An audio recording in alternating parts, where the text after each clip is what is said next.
네, 안녕하십니까. 오늘도 일상기도회를 통해서 하나님의 말씀을 듣기 원합니다. 오늘 우리가 살펴볼 본문은 요한복음 19장 17절에서 27절까지의 본문입니다.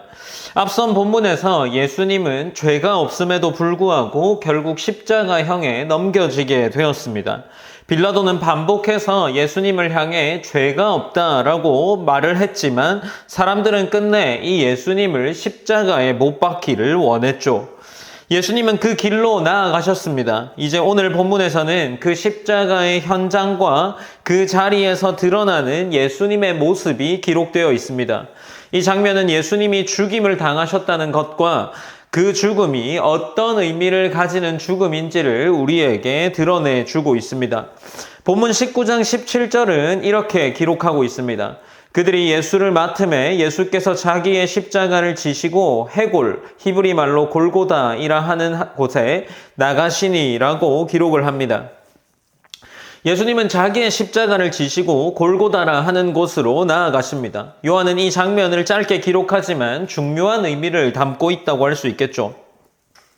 우리가 주일부터 나누었던 것처럼 예수님은 이 장면을 통해서 억지로 끌려가시는 모습으로만 묘사되어 있지 않습니다.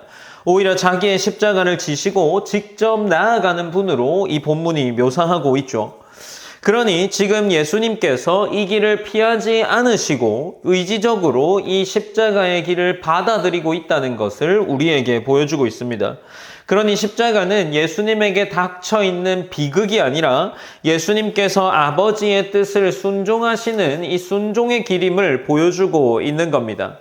이제 이어지는 19장 18절에서 예수님이 두 사람과 함께 못 박히시되 예수님이 그 가운데 계신다라고 기록합니다. 요한은 자세한 설명을 길게 덧붙이고 있지는 않지만 죄가 없으신 분이 죄인들과 함께 같은 형벌을 받는 그 자리에 서 계신 것입니다. 예수님은 죄인들 곁에 계신 것이 아니라 죄인의 자리 한복판에 계십니다. 이것은 그저 우리가 지나갈 수 있는 한 장면이라고도 생각할 수 있겠지만 예수님께서 우리를 대신하여 죄인의 자리를 담당하시는 모습을 보여준다라고 할 수 있겠죠. 그리고 그 가운데 계신 모습을 통해 이 장면이 십자가가 대속의 자리가 된다는 것을 우리가 이해할 수 있도록 합니다. 이제 본문은 19장 19절로 22절까지의 장면으로 이어집니다. 빌라도가 십자가 위에 붙인 패가 이 장면의 중심 장면으로 기록되고 있죠. 이 본문에서는 예수님이 십자가에 달리셨을 때 그 십자가 위에 붙을 패를 빌라도가 기록한 것으로 나오고 있습니다. 19절에서는 빌라도가 패를 써서 십자가 위에 붙이니 나사렛 예수 유대인의 왕이라 기록되었더라 라고 기록하죠. 그리고 이어지는 9절에서 20절 후반절에 보면 많은 유대인들이 이 패를 읽는데 히브리와 로마와 헬라말로 기록되었더라 라고 기록하고 있습니다.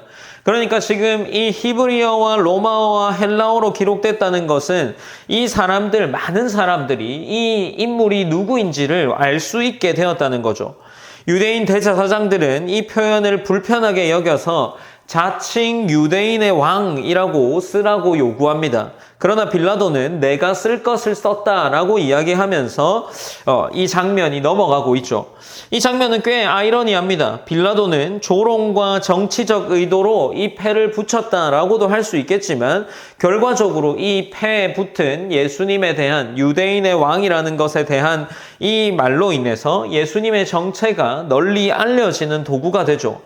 사람들은 예수님을 조롱하려고 하지만 오히려 그 과정 속에서 예수님이 누구인지가 더 선명하게 드러나고 있습니다. 이제 19장 23절과 24절에서는 군인들이 예수님의 옷을 나누는 장면이 기록되어 있습니다. 겉옷은 나누고 속옷은 찢지 않고 제비를 뽑습니다. 언뜻 보면 십자가 처형 과정에서 굉장히 자연스럽게 일어나는 한 장면이라고 할 수 있겠지만 그러나 요한은 이것을 성경을 응하게 하려 함이다 라고 기록하면서 분명히 말하고 있죠. 즉 예수님의 이러한 고난, 옷이 찢겨지고 이 옷이 벗겨지는 이 과정들 또한 무질서하게 흘러가는 비극이 아니라 성경을 응하게 하려는 하나님의 계획 안에 있는 일이다라는 겁니다. 하나님은 그 모든 과정 가운데서도 말씀하신 뜻을 이루고 계신다는 거죠. 이렇듯 십자가는 말씀을 이루어 가시는 하나님의 주권이 드러나는 자리입니다. 이 지점에서 우리는 십자가를 바라보는 시선을 다시 한번 정리하게 되죠. 예수님은 사람들의 조롱과 폭력 속에 놓여 계시지만 그 장면 전체는 결코 하나님의 통제 밖에 머물러 있지 않습니다. 예수님은 무력하게 휩쓸려 가시는 분이 아니라 말씀을 이루시고 순종의 길을 끝까지 걸어가시는 분임을 이야기하고 있죠. 그래서 십자가는 실패처럼 보이지만 한편으로는 하나님의 뜻이 가장 선명하게 이루어지는 자리가 되는 겁니다. 겉으로 보기에는 모든 것이 무너져 가는 것 같지만 바로 그 자리에서 구원이 완성되고 있습니다.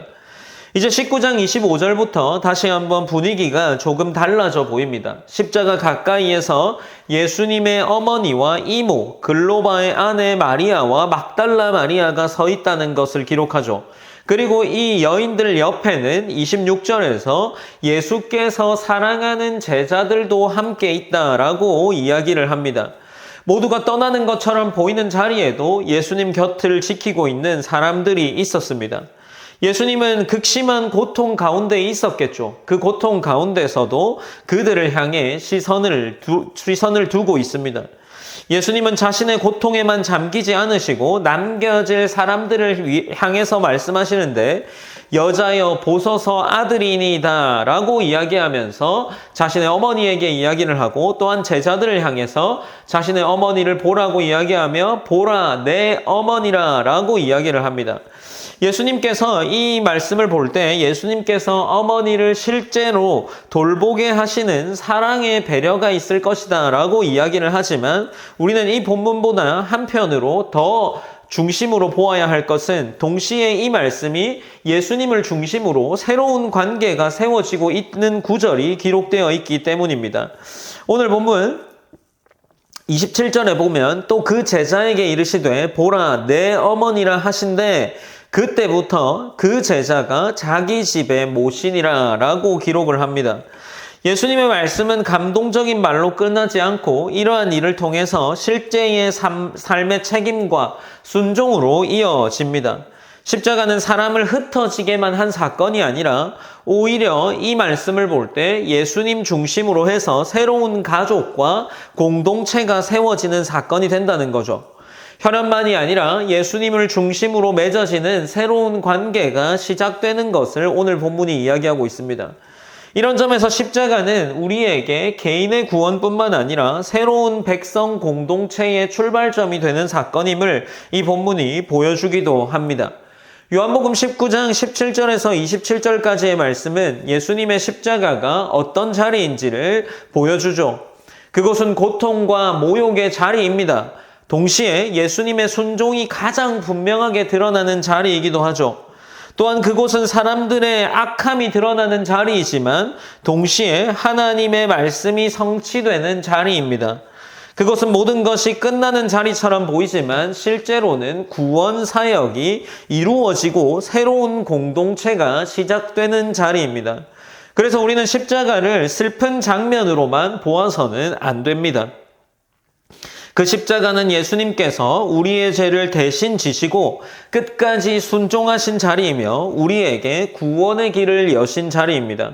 그러므로 우리는 이 말씀을 앞에서 두 가지를 함께 붙들 수 있어야 할 겁니다. 하나는 죄 없는 예수님께서 우리를 대신하여 그 자리에 서셨다는 사실이고 또 다른 하나는 그 십자가가 과거의 사건뿐만 아니라 지금 우리의 삶에도 기준이 된다는 사실이죠. 우리가 이 사실을 오늘 십자가의 본문을 가지고 한번 묵상해 볼 수 있지 않을까 싶습니다. 우리의 삶이 어떤 삶입니까? 우리가 죄인이었다면 대속하신 그리스도로 인해 은혜, 곧 영생을 가지게 되는 자리에 서 있습니다. 그렇게 예수님이 의지적으로 그 십자가의 길을 걸어간 것처럼 우리 또한 순종을 배워가는 삶이 이 지금 우리의 주어진 삶의 자리입니다. 우리는 예수님께서 그 길을 끝까지 가신 것을 보았기에 우리도 오늘 우리의 삶의 자리에서 예수님을 조금이나마 따라갈 수 있을 겁니다.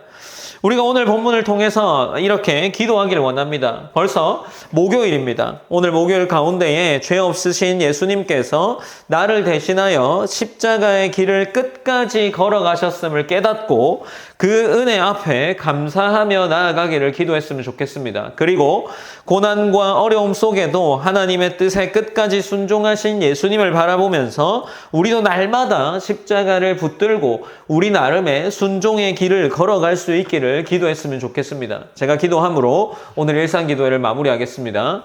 사랑의 하나님 감사합니다. 하나님 우리가 오늘도 일상기도회로 이 고난주간을 지켜나갑니다. 하나님 우리에게 주어진 말씀을 통해서 하나님의 은혜를 조금 더 깊이 깨닫게 하시고 이 주어진 말씀들이 오늘 십자가의 사건의 말씀들이 우리가 하나님을 조금 더 신뢰하고 그 은혜가 우리에게 얼마나 크신지를 다시금 느끼게 되고 또 하나님을 순종한 예수 그리스도의 삶이 얼마나 복된 삶인지를 우리가 조금 더 깨달아서 예수님이 끝까지 순종하신 것처럼 우리 삶의 발자취가 그리스도를 닮아가는 삶의 발자취가 될 수 있도록 하나님이 인도하셔서 때로는 선행으로 때로는 우리의 말과 또 때로는 우리의 행실로 하나님 앞에 고백으로 올려드릴 수 있는 귀한 하루가 될 수 있도록 인도하여 주시옵소서. 모든 영광 하나님께 올려드리며 살아계신 예수님의 이름으로 기도드립니다. 아멘.